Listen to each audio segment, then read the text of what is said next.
Hello again, everybody. It's Plowboys Ghost channel. It's been a while since I've done anything, updated much. I've got a little distracted with all sorts of things from the yard and the garden to probably most of it is I bought a motorcycle, so kind of got distracted by that. Well, today I want to show you something that I traded up for the other day. It's a brand new Taurus Tracker 44 Magnum. They unload it. It's a 5-shot 44 Magnum, double action, single action, of course.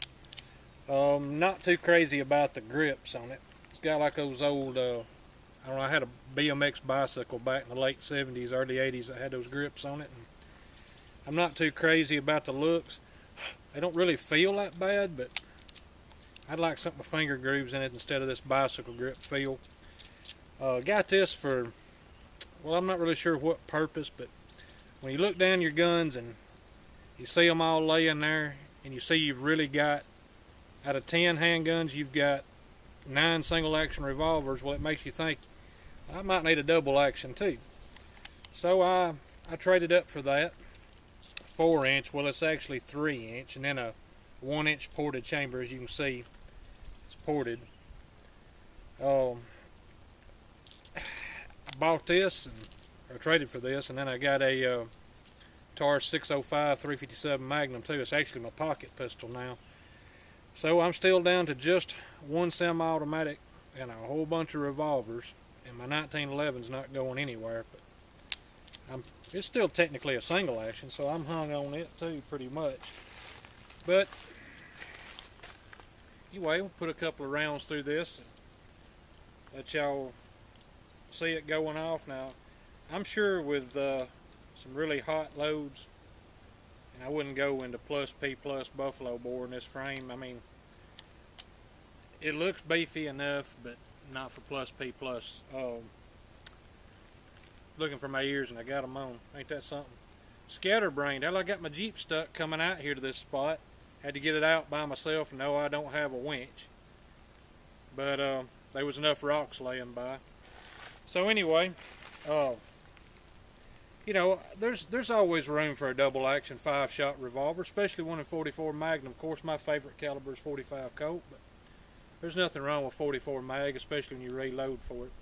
The loads that I've got in this are 240 grain hard cast semi-wad cutters on top of 20.5 grains of 2400, a light 2400 powder. They're not weak. Matter of fact, they're at the top of some load charts, but I still see them O'Keefe loads saying 22 grains, but I'm not going there necessarily because I keep hearing that the powder's changed. I don't know if that's true or not, but I think 20 and a half will get it, 21 maybe. Anyway, put a couple of rounds through it. I told y'all last time that I was going to leave the zoom alone when it come time to shoot things, because I messed that shotgun video all up. So hopefully y'all can see those. I'm going to assume you can. And you're probably going to see me miss, as usual. I'm going to try for the far right one. Well, didn't miss that time. Go for the center one. Good Lord. It's a everyday carry gun. This little old holster right here. I don't know about firing it too fast and recovering from the recoil of each shot in a self-defense situation, but I can't imagine you need too many hits with this to be effective on a target, as long as you're hitting. Because, you know, that kind of feels like a pretty stout load. In my Super Blackhawk, they actually seem to kick more than they do in this gun, and I'm attributing that to the porting in this one and the really soft grip. I believe that would probably be what would explain the difference. Well, that was 3 shots, 3 hits. Yeah, I can live with that.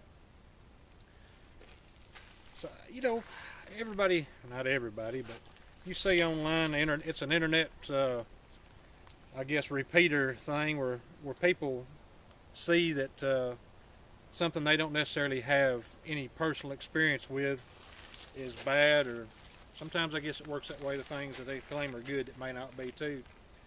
But now for all the knocks that Taurus as a company gets, I've had 4 of their revolvers, all of them, you know, fairly new, and 2013 and newer, and 44 Magnum, 2 357s, and that 454 Raging Bull.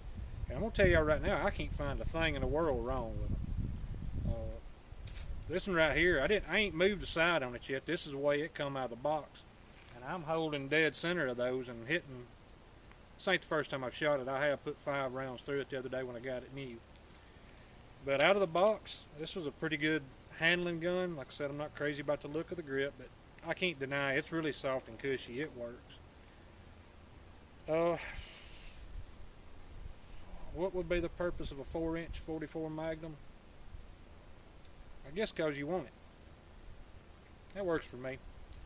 Well, anyway, next thing I'll do will probably be that 605 357, and I'll try not to make it so long between videos. And I appreciate everybody that subscribed and the people that are watching and commenting. There's been people subscribed, and even in the 2+ months since my last video, and I appreciate that. I hope to make it make you feel welcome and like it's worth your time to subscribe. Well, anyway, I'll quit rambling and talk to y'all later. Thanks for watching.